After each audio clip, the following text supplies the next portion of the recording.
I think he need to enjoy what he's doing, and that's it. He need to calm down and start calling out people with other levels. I think he need to focus on what he's doing. He didn't throw any punches until the third or fourth round or something. He was just kind of walking forward, and I don't know what he was doing. It was weird. Canelo Alvarez fought Julio Cesar Chavez Jr. We promoted that fight many years ago. Didn't knock him out, couldn't hurt him. So imagine if Jake Paul can hurt or even wobble Chavez Jr. It's something that Canelo didn't do or couldn't do. So Canelo Alvarez didn't hold back when asked about Jake Paul's shocking win over Julio Cesar Chavez Jr. The fight had just wrapped up, and the boxing world was in a frenzy. Reactions poured in fast, but all eyes locked on one voice. Saul Canelo Alvarez, a legend in his own right and deeply connected to the Chavez legacy. Canelo didn't hesitate to weigh in on Jake toppling the son of a national boxing hero. Paul going toe-to-toe with 39-year-old Julio Cesar Chavez Jr. And it's another win for Jake Paul. He was greeted with boos post-fight after winning his 6th straight fight, calling out anyone and everyone, requesting multiple title shots and a possible rematch with Tommy Fury. Jake claims he's just getting warmed up. Chapter 1's done tonight. Now we're moving into Chapter 2, and I'm just getting warmed up in the sport. But people hold the Tommy Fury thing against me, but what now? I just beat a former world champion, and I'm coming to avenge that loss as well with Tommy. Live, only on DAZN, June 28th. Jake Paul versus Chavez Jr. Buy now at DAZN.com/box. Jake Paul and Julio Cesar Chavez Jr. clashed in a 10-round cruiserweight showdown at the Honda Center in Anaheim, California, on June 28, 2025. From the opening bell, Jake took command, stinging Chavez with crisp jabs and vicious bodywork. Chavez Jr., now 39, looked flat and disengaged, barely throwing until it was too late. The final scores said it all: 99-91, 98-92, and 97-93 for Paul. Chavez only won a single round, a shocking result for a man with boxing royalty in his blood. Yeah, no, I felt the crowd's energy, even though they were against me. I love it. I feed off of that. And I think it's funny when I'm landing, however many punches I land, 250 or 200, and he landed whatever, like 100, but they just scream every single time he lands a punch. But at the end, they were quiet. So that's how it goes always. But that shows you the mental toughness of Jake Paul, to your question, right? For this young man to consistently go in, not in Puerto Rico, they love him in Puerto Rico, but to consistently go in around the U.S. and be treated like the underdog in that arena and not being supported the right way, and for him to persevere and to be cool, calm, collected, and composed and deliver is pretty amazing. The numbers tell a one-sided story. Paul landed 140 shots to Chavez's 61. Most of Chavez's punches came in the dying moments of rounds 9 and 10. Far too little, far too late. Jake's dominance didn't just win the fight, it stamped his name onto the cruiserweight radar. Meanwhile, Chavez's poor outing reignites the talk. Should he even be in the ring anymore? Official weight for Julio Cesar Chavez Jr., 198.4 pounds. Official weight for Jake Paul, 199.4 pounds.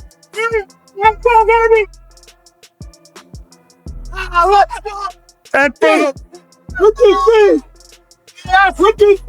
ladies and gentlemen, live right here from the Honda Center in Anaheim, California, we see the return of the former world champion, Julio Cesar Chavez Jr., and the return of the problem child, El Gallo de Dorado, Jake Paul, live on DAZN pay-per-view tomorrow night.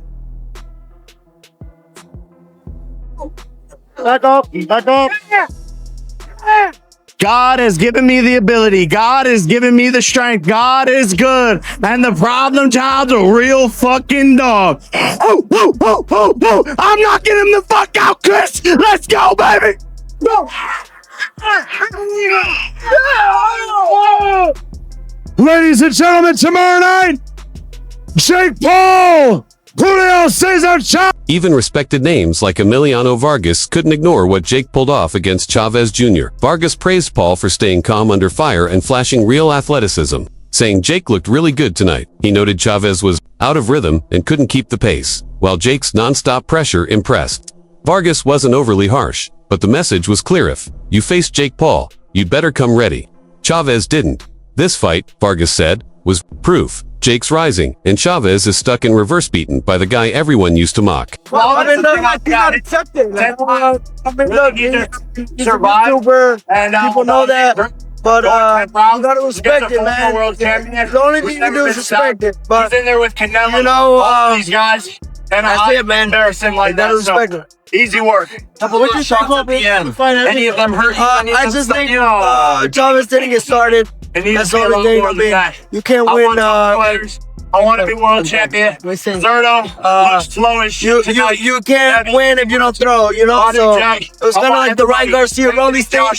You know, Rolly didn't. I mean, Ryan really didn't get started. So, what do you say to? What'd you think about how Jake looked and then fought? Hey, you know what?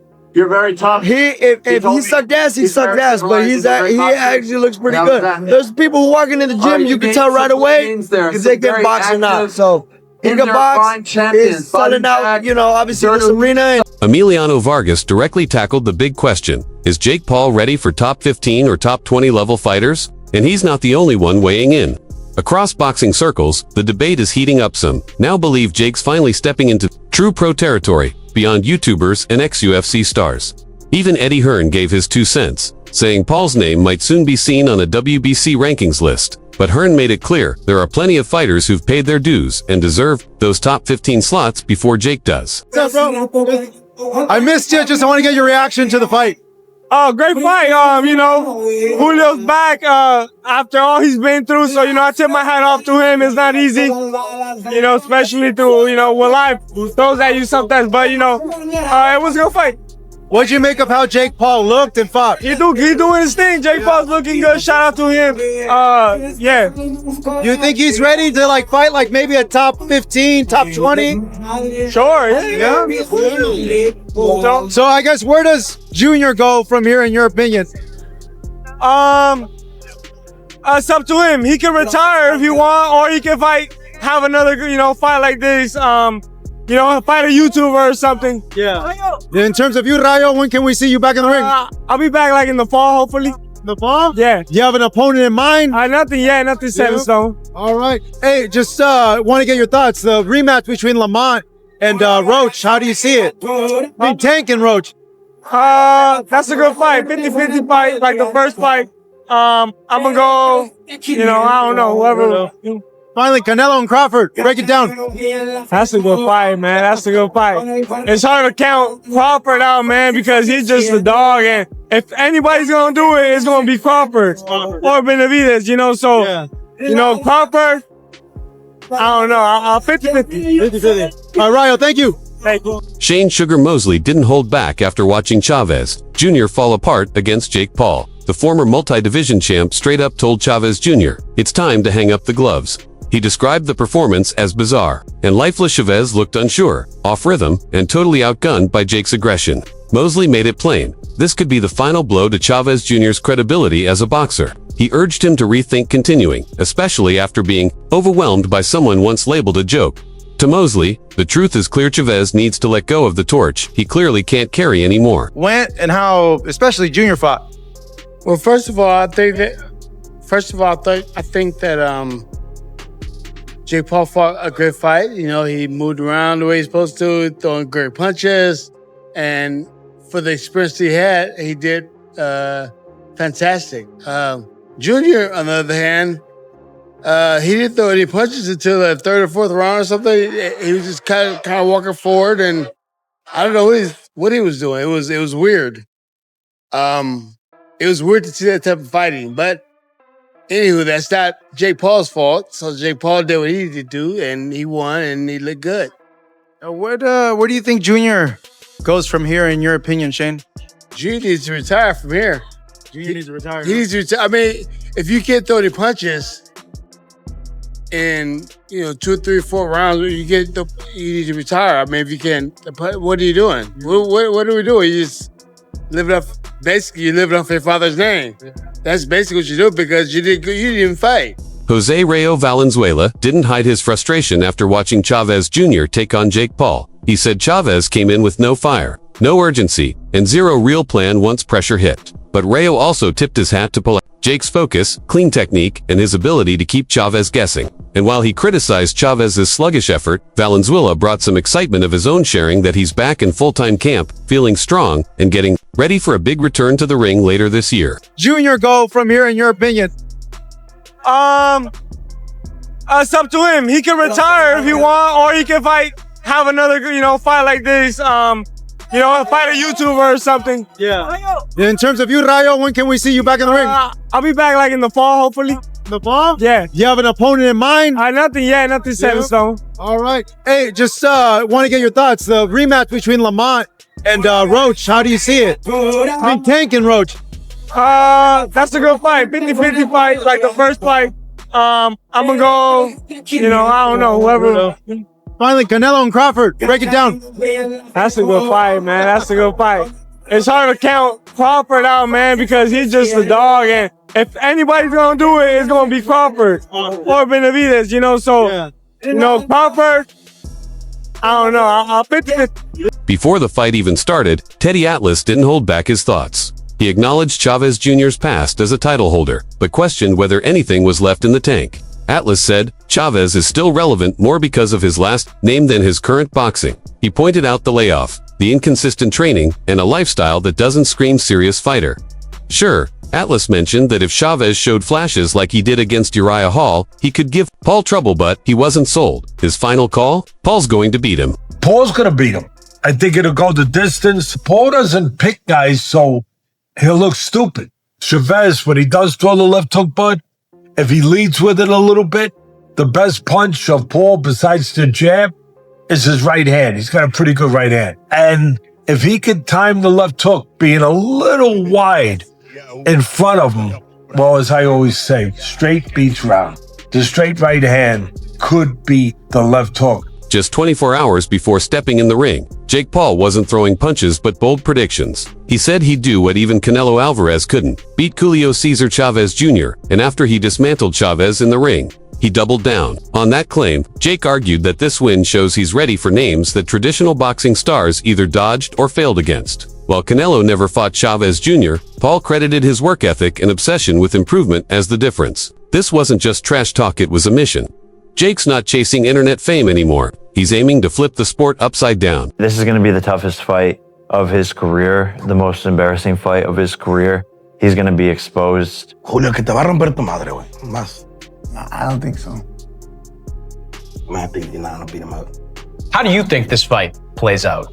I break him down, He's always the young man, the stronger guy in the ring. So for the first time, I want to put him back, make him work, extra work. With the clean sweep win over Julio Cesar Chavez Jr., Jake Paul is already eyeing bigger prey in the cruiserweight jungle. He's dropping names like Gervonta Davis, Baidu Jack, and Gilberto Ramirez, guys with real power and pedigree. But let's keep it real, this isn't fantasy matchmaking. If Jake's serious, he's about to walk into a storm. Title challenger, I'd have to say he has a long way to go, but going 10 rounds against a former champion, even if that former champion is a Julio Cesar Chavez Jr. who was 39 years old and really 13 years or so removed from credibility in the ring, at least Jake had to go 10 hard rounds, which was an improvement from some of the 8-round fights he's had earlier. And he had to fight off a somewhat stiff challenge late from a Chavez who pretty much took the first 4 rounds off completely of this fight and really took a long time to heat up and finally get going.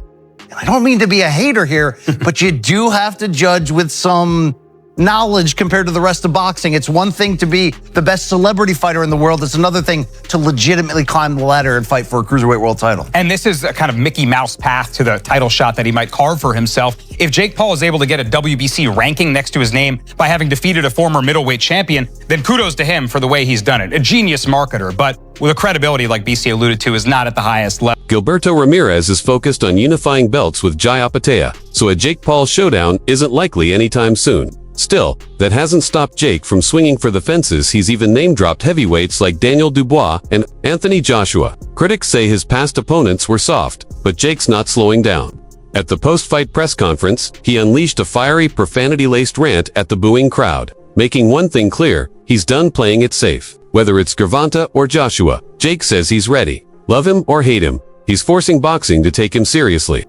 I'm going to fight all of these guys. I feel like tonight was just the first day of my boxing career, and I've just got warmed up, and now this is the chapter 2 moving forward. Yeah, no, I felt the crowd's energy, even though they were against me. I love it. I feed off of that.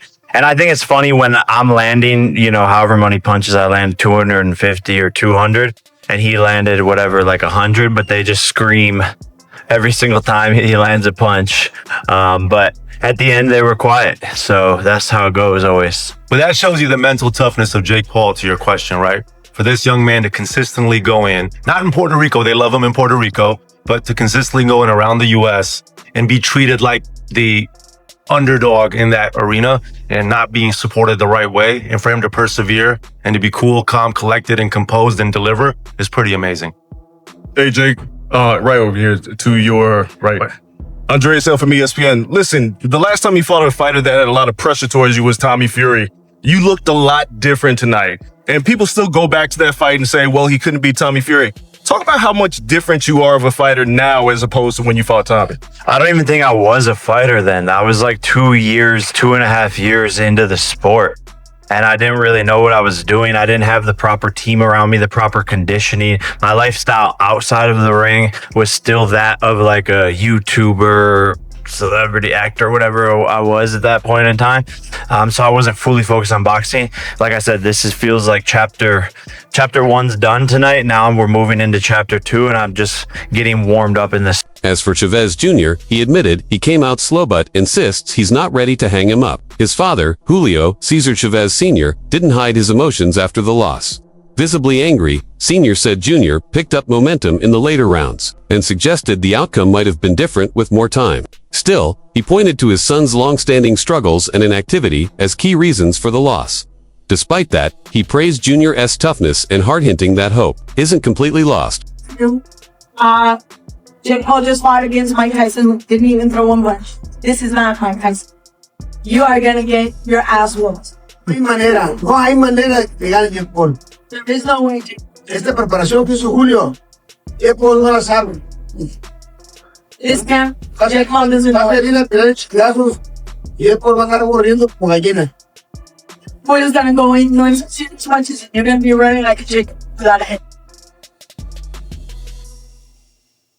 Yeah, we've heard it all before.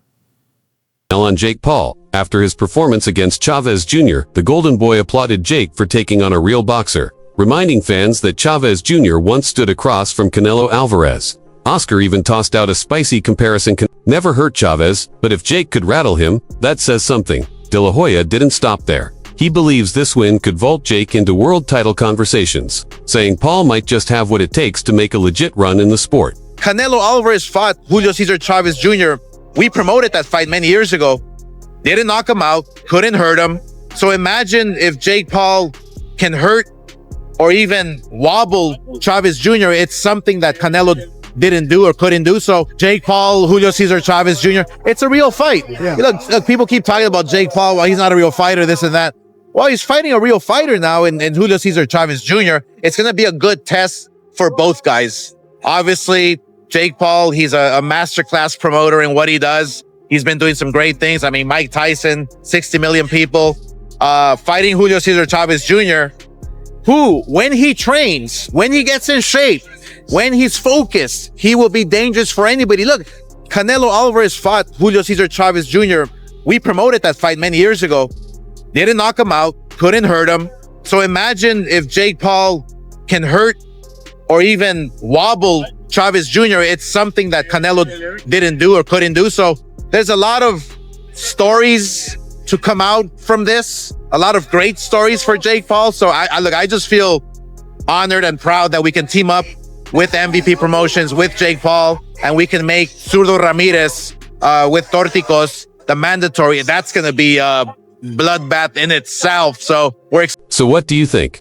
Was Jake Paul's beatdown of Chavez Jr. a true breakout moment, proof he belongs with the elites? Or just another viral high point in a career that's been carefully crafted from the jump?